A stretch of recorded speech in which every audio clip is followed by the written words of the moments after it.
Coming to you live from Ramsey Studios in Nashville, you are joining a conversation about who you are, what you were created to do, where you want to do it, and how you can get there. So excited that you are with us. This show is about your purpose, and your purpose is about making the contribution that you were created to make through your work in this world. So in other words, you were created to fill a unique role. That means you are really important, really valuable, and you must show up and be the greatest version of you because somebody out there needs you to be you. And so we are talking about selfless ambition here on the Ken Coleman Show, and we're excited that you've decided to join in the conversation. Now, a couple ways you can engage: 844-747-2577. That's a toll-free number, and phone lines are open right now. Madison is standing by. Also, you can submit your question via the chat room next to the video window. We'll get to those questions, a couple of those, every show right here on the laptop. 844-747-2577. If you feel a heaviness today and you just need to talk, to bounce some things off of me, that's why we do this. And we're live. Did I mention that? You can call right now. Now, if you're watching later, know that every day at 11 Central, 12 Eastern, we're live here on YouTube, and you can call in. So we'd be thrilled to have you. We're in turbulent times, to put it mildly. And I've been thinking about this and read several articles on this, and I'm going to just simply, instead of referencing an article, I'm just going to reference what I've been pulling from what I've been reading about these times in which we live, where it feels like people being people, and I'm talking about the negative side of people, has become more and more obvious, and the light is being shown on bad behavior. And I think this is good. But I want to talk about this idea of how do you deal with bad behavior at work? Because we get calls every day, it feels like, where there's a toxic environment. And many times this toxicity is just around gossip and bad bullying type nasty behavior. We don't get a ton of calls on the darker side of these things. Racism, inappropriate sexual behavior.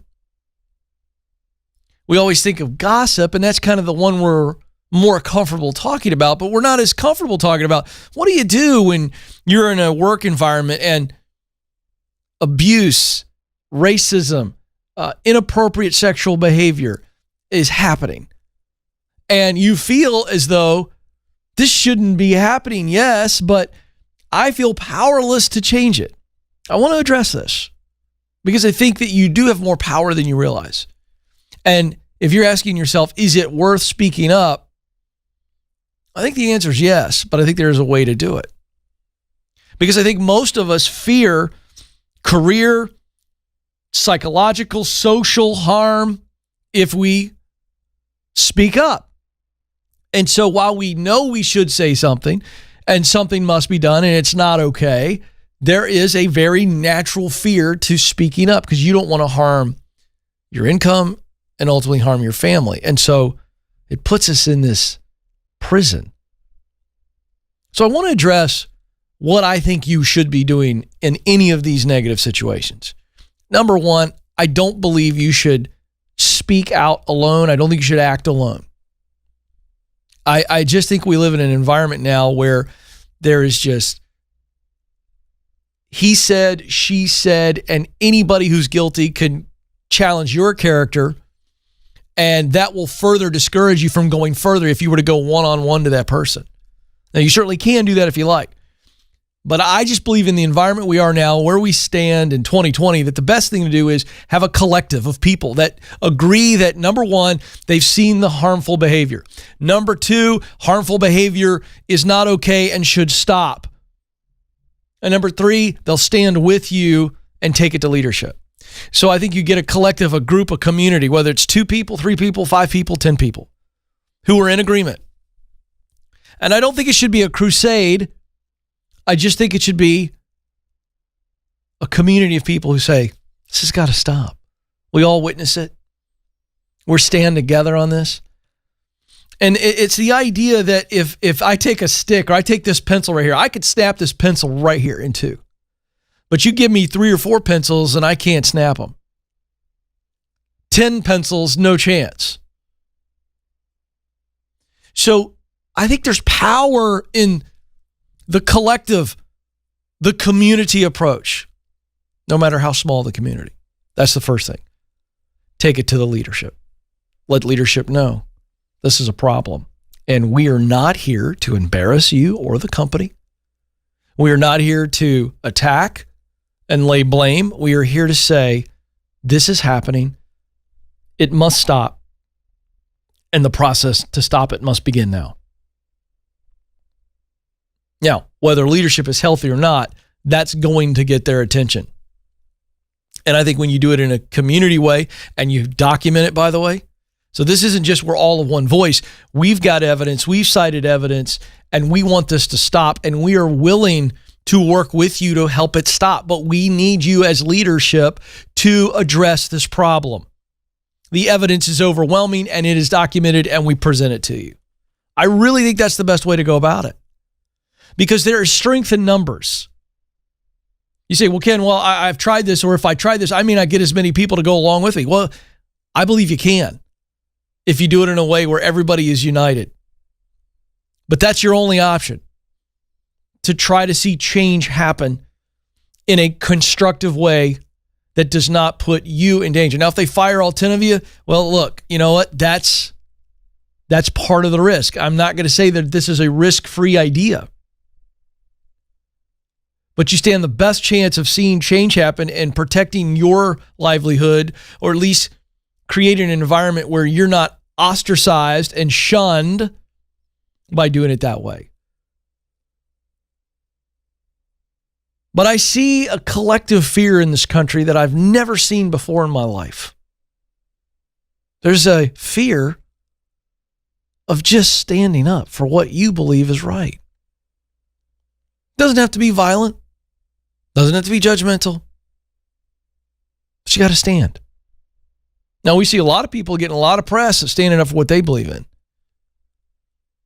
But collectively, I see it in leadership, in the political circle. I see it in business.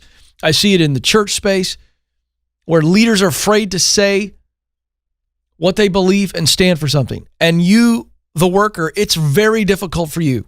It is intimidating, and it is legit scariness. But if you do it this way, and you have unity, and it's a group of people, and you do it the right way behind the scenes, and honor the leaders to the best of your ability, give them a chance to do what's right. And if they don't do what's right, then you got to get out anyway. Because if they don't make the changes, it may not happen. And if you want to go directly to the person who is doing the wrong, before you go to leadership, I'm fine with that. That's biblical. But I still think you do it in a group. There is strength in numbers. And that's what I want you to take away. Because this stuff is important. And you shouldn't be afraid. 844-747-2577. 844-747-2577 is the number. Let's go to the phones. Art is going to start us off in Casper, Wyoming. Art, you're on the Ken Coleman Show. Hi, Ken. How are you doing? Art, I'm living the dream. What's going on? Well, I'm calling to ask you a question. How do you go from a job that has benefits such as health insurance, 401k, to a job you really want to do, but you can't afford their health insurance and they don't really have benefits? Well, the issue becomes, can you afford the benefits if you make some sacrifices in your own finances? And does the income that you would be getting, does it have a ladder for you where in the short term, meaning not 2-3 years from now, but you've got an opportunity to grow financially to where you could sacrifice and absorb the increase in healthcare for a better opportunity where you're not even going to have an issue with healthcare. Make sense? Yes, but so I'm having a hard time just finding healthcare then. What do you mean you're having a hard time finding health care? You mean my wife and I, we had health care, and we had our own company. So I mean, it's a Cobra type situation. There are things like Christian Healthcare Ministries, which is a part of the Dave Ramsey Show, I believe, or they have been. I mean, there are opportunities out there for you to be insured. Right, but it's right around $700 a month to $1,300 a month for a family, and my pay won't be enough to make up the health insurance. Right, but in the short term. Okay, let's walk through what I said. But can you make some sacrifices in your budget to where you can now absorb it? Because healthcare is more important than probably 4 or 5 other things in your budget, or are you that tight? You have no wiggle room? No, there's no room. Well, then you can't take this job. For that much.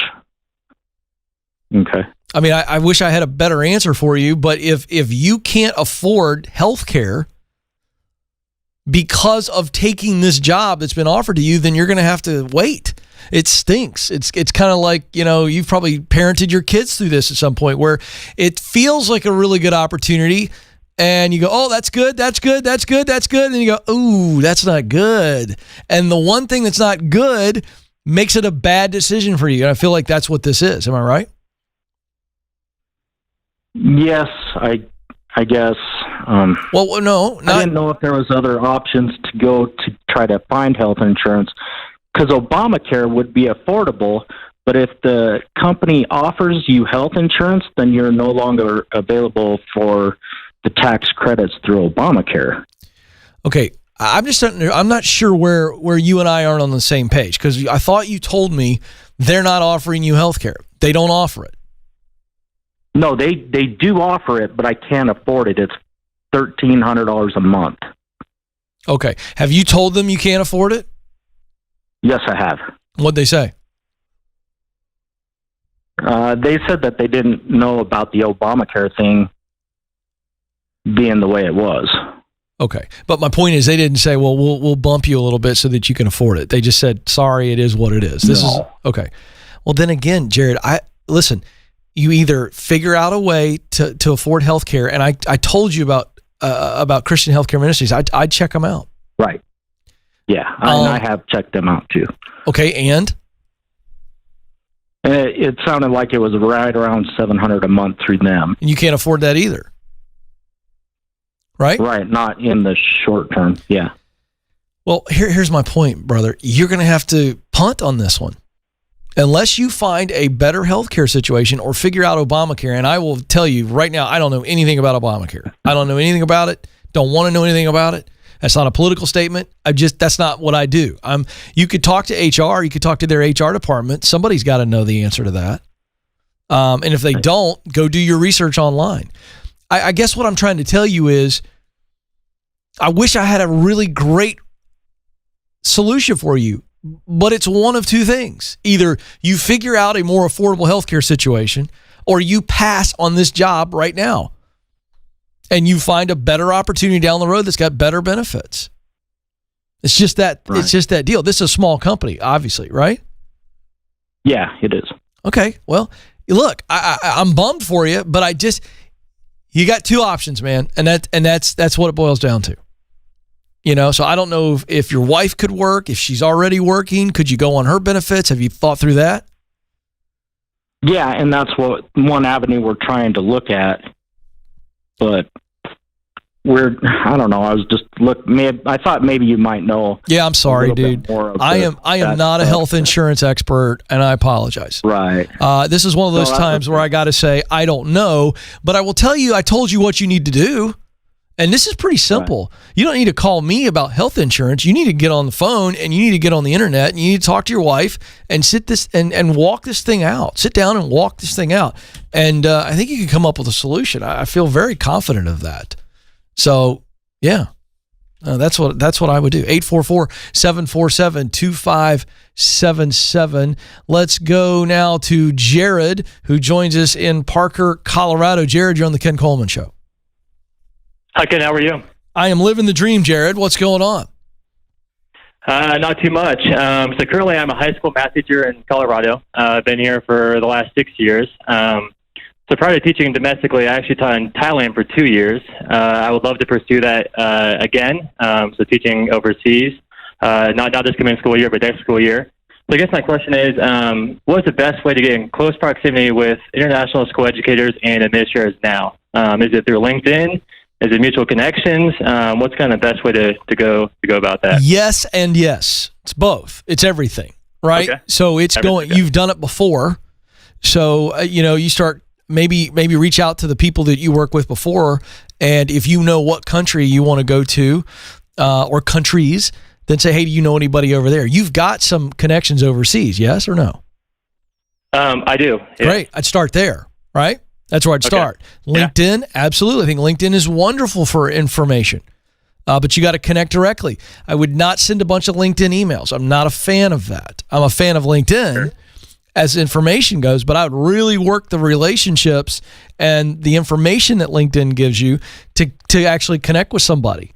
And phone calls, Zooms, whatever, and go, hey, here's what I've done, and here's what I want to do again. And I've got about a year and a half to plan for this, so I want to connect with you. And I'm looking for opportunities that will be available on my timeline. And you've done this before, so I'm really confident that you'll be able to do it again. And if you don't have my book, The Proximity Principle, I'll give you a copy. How's that sound? Because that's the formula.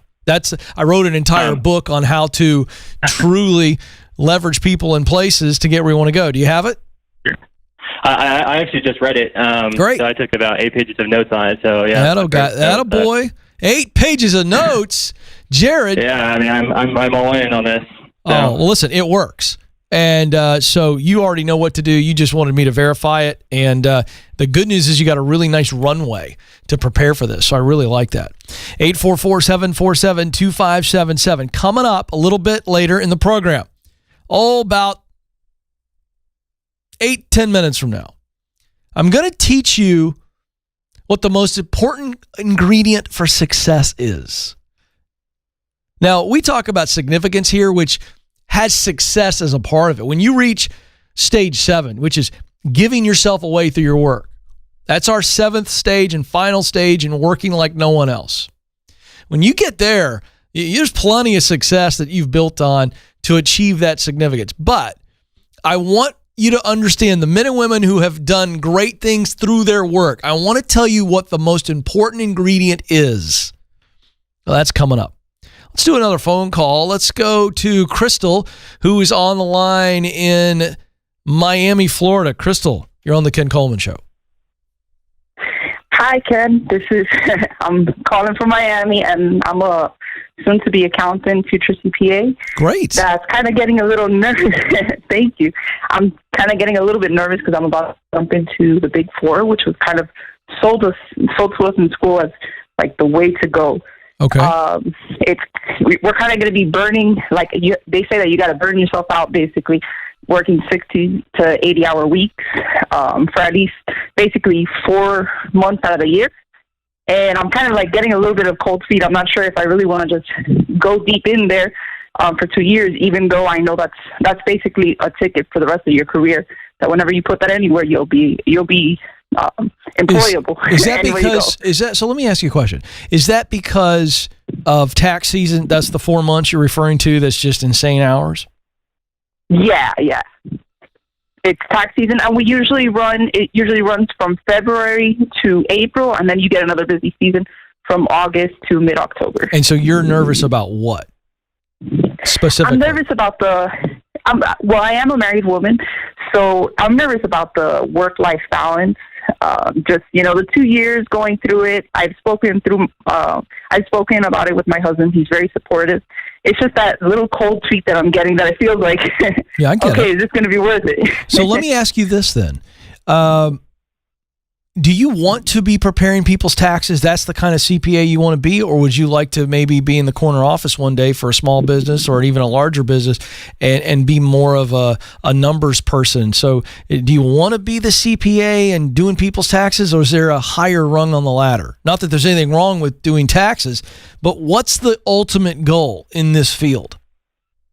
My ultimate goal would be to be a business owner, to have my own business, running my own tax practice. Okay. So I could have myself, maybe my family, only a couple people, and just doing business taxes down here in Miami. Okay, great. So you know what that means? What does that mean? you're going to have to get over the cold feet. Because Okay. the reason I was asking you that question is because if there was a different way to do it, I was going to try to help you identify it. But the reality is that's what you want to do. You want to run your own tax advising business and do taxes. So there's coming a day where you're not going to have to be that crazy. You're going to hire people to be that crazy. But right now, this is kind of what you got to do. So is there such a thing as work-life balance? It depends who you talk to.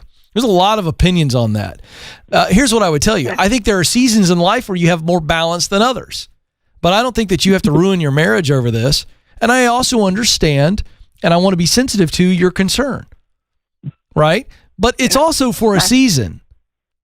It's a season. So I would adjust the rest of the year accordingly. So that if you're going to be 60-hour weeks for 2 months or 3 months out of the year, then we're going to adjust that in the other months of the year. And we're going to take really great trips, and we're going to do some things, and we're going to be intentional because we know that this is a bite the stick moment. Let me tell you what I mean by that. When I was a kid, my grandfather loved John Wayne movies, all right? And any of these Westerns, so it doesn't matter what movie it is. If you watch these old Westerns, when these guys would get shot, it always ended up in a scene where whether they're in a field or in an old cabin or a house, they're digging the bullet out, right? Wherever it was, Joe. And there was always, they would take a shot of whiskey, and then they would bite on a stick, right?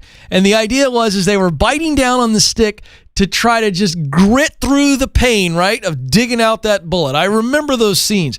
And I think this is what you've got to do. You've got to talk with your husband, and you guys have got to decide, is this what I want to do? And I think the answer is an unequivocal yes. Am I right?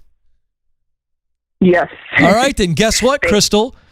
Is there any other way to get where you want to go than going through those intense seasons until you get to the place where you own your own business and you're at home sipping a glass of red wine or white wine or whatever your beverage is, and everybody else is working the crazy hours? Is there any other way? Not really.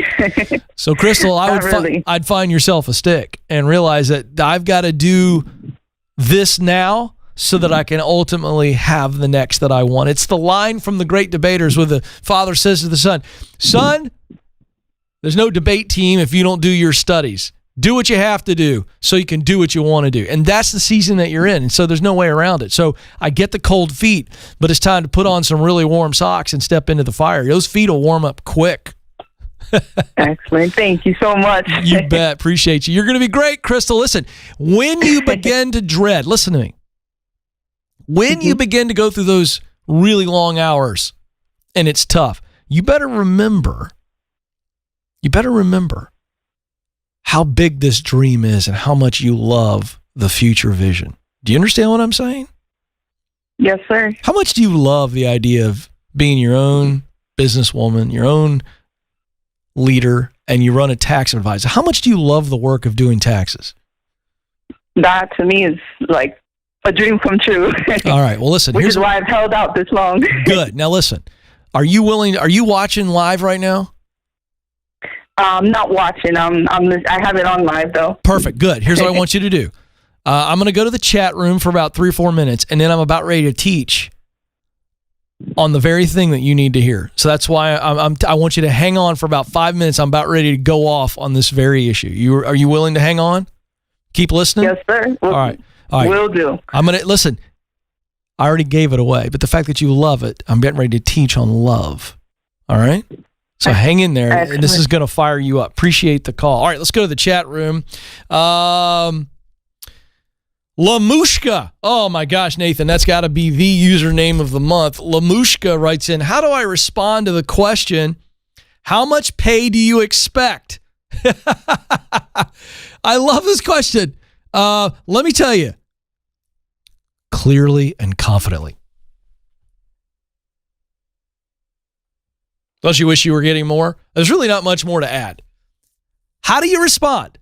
Clearly, like don't hem and haw. Don't give them this big, well, could be this, could be. No, very clearly. I want to make X amount of dollars. And you say it confidently. Now, how do you get to the clear and the confident? Very simple. You better do your research. And the research is available online.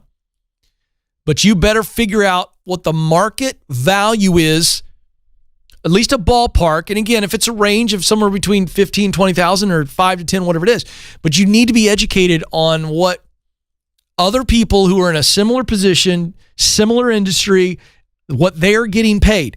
And when you have a range, you look at that range, you go, oh, well, the low end of this range, I can't live on that, so I couldn't take the job. So now you go, oh, great. So I'm going to have to tell them a number between the mid-range and the high range.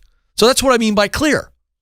Now, once you've done the research and you're super clear, that's where the confidence comes from. The confidence comes from you've done your homework, where they go, well, where'd you come up with that number? You go, well, this is what the research says. And then the confidence also comes from the fact that you've already figured this out and you go, look, I can't take this job if they're going to offer me between this number and this number. So I'm going to have to walk. So there's no hemming and hawing. You're confident. There you go. Let's see here.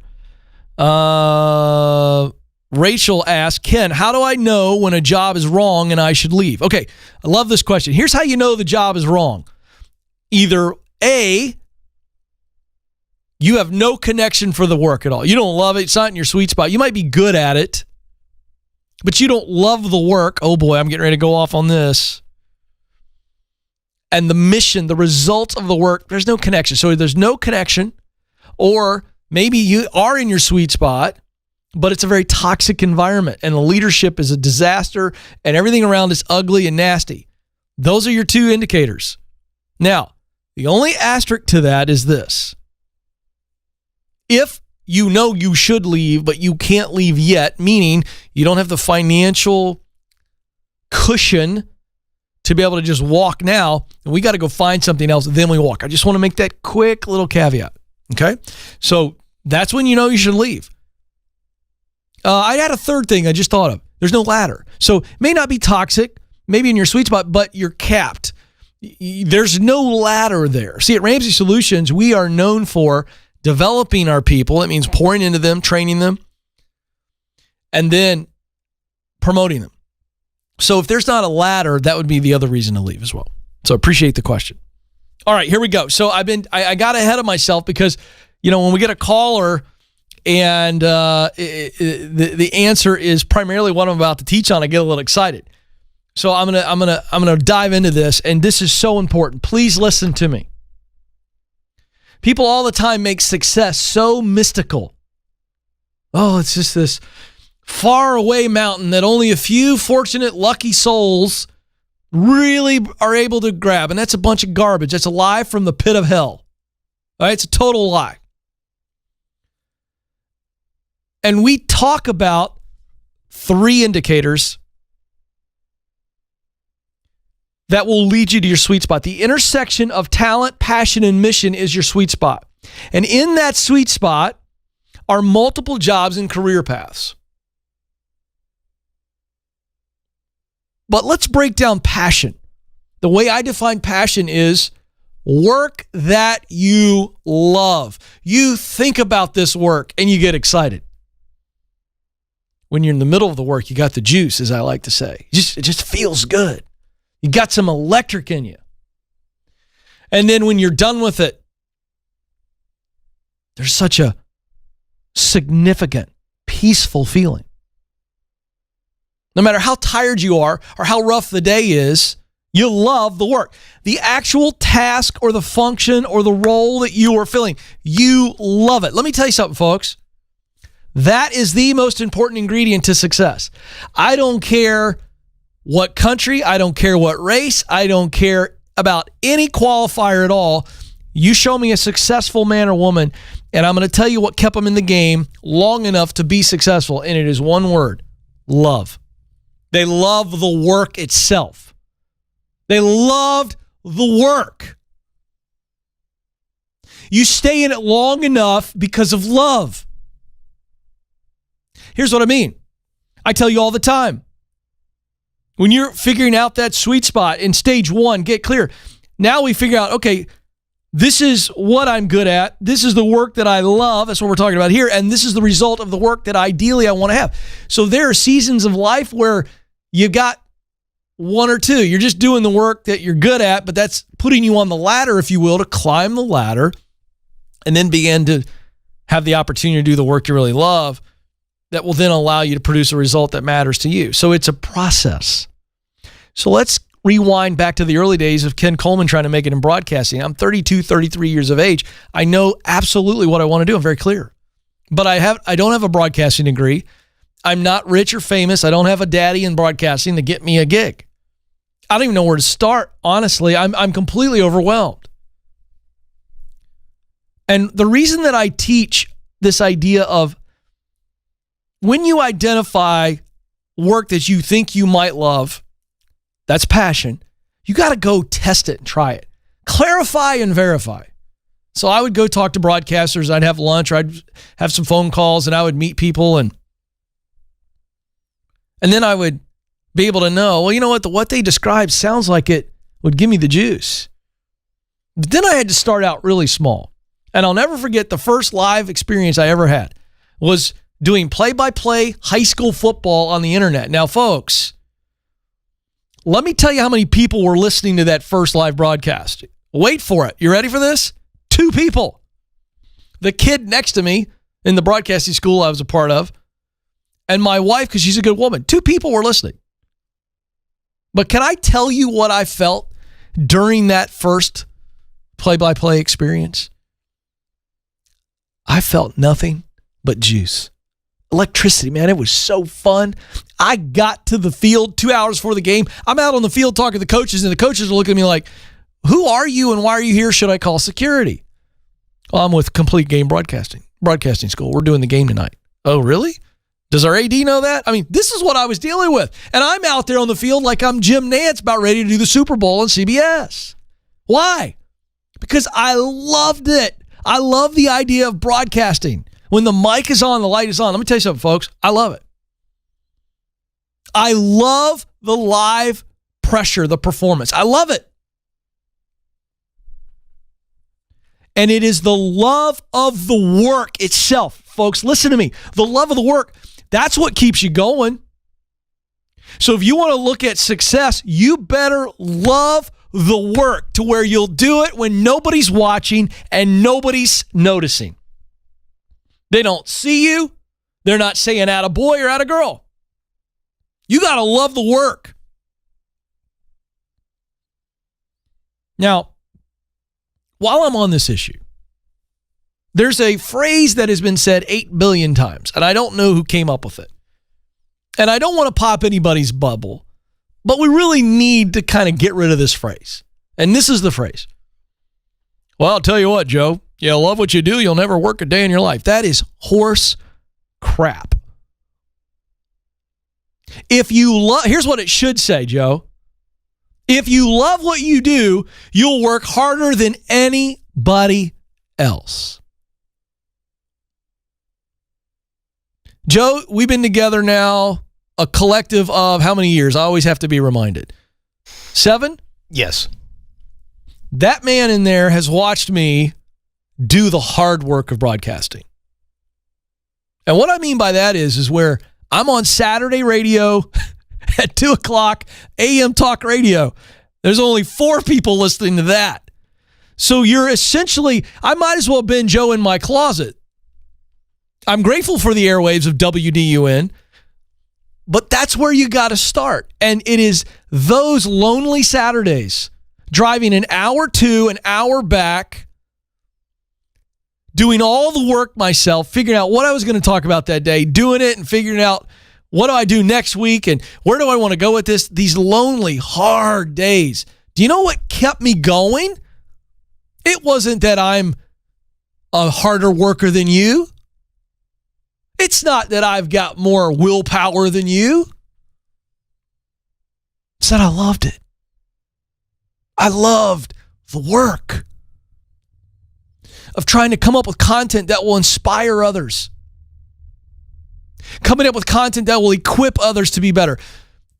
Just getting on a microphone and talking into it. I love it. My father-in-law is a retired pastor, but also for years would build custom houses on the side while being a pastor. And I remember asking the first time, why are you building custom houses while being a pastor? Seems like those are 2 very different things. And they are. Do you know what he said to me? He goes, I love them both. I love them both. I love getting out there working with my hands. Let me tell you something. Construction work is hard work. Why do you think people do it? They love it. They love the idea of fixing something or creating something. So here's what I want you to get. Don't listen into this program and hear me talk about talent, passion, and mission and go, oh, that's Ken's methodology and that's nice and it makes sense at the sweet spot. No, you better hear me. All three of those must be in sync. You must have talent to actually be able to do something good enough to be employed for it. But you also must see a result of that work that you love that makes your heart swell. And so I remind you, the successful people that you look up to, the successful people that you do life with, they're not harder workers than you. They might be, but it's not because of their work ethic. It's not because of their willpower. It's not because they're stronger than you. It's not because they're better than you. It's because they love the work. It is the love of the work that keeps you showing up at 5 a.m. or working till midnight or not seeing profit, feeling as though you are almost delusional, but you keep showing up. What drives that? It's love. Jerry Seinfeld did an interview with Howard Stern. We're going to play this on the program. I found it this morning. We couldn't get it ready in time for the show, but it really inspired me to share the message. Of course, we talk about this every day, but this is what Seinfeld said to Howard Stern, because Howard was talking about all the years that he spent trying to figure out how to do radio, and he wasn't successful for a very long time, but he stayed with it, and he attributed it to willpower, and Seinfeld addressed this very issue. And he said, it is the love of the work that pulls in the success and all of the status and everything else. If you're doing something because you want to make money or be well known for it, you're not going to make it. He said, the success and the notoriety, he goes, those are the troops. He said, love is the general. It's the love of the work that gives all of the rest an opportunity to happen. And he said it so well, it's beautiful. So I want to remind you, this first stage we talk about, getting clear. Passion is the hardest one for you folks. That's the one we get the most calls on. Ken, I'm having a hard time figuring out my passion. Talent, a little easier to figure out. This is what I've always been good at. And people compliment me on this. This is easy for me.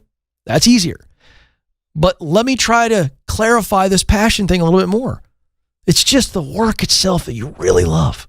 You've heard me talk about high emotion and high devotion. That's what we're talking about. So get about the business of really figuring out that vision that you think is stirring in your chest. Do you love the work without the success? Do you love the work without the notoriety? Do you love the work without the money? It's love. That's what you got to figure out. My time is almost up, but before I let you go, I want you to know that you matter and you do have what it takes. Thank you so much for joining us. Until next time, this is the Ken Coleman Show. Press on.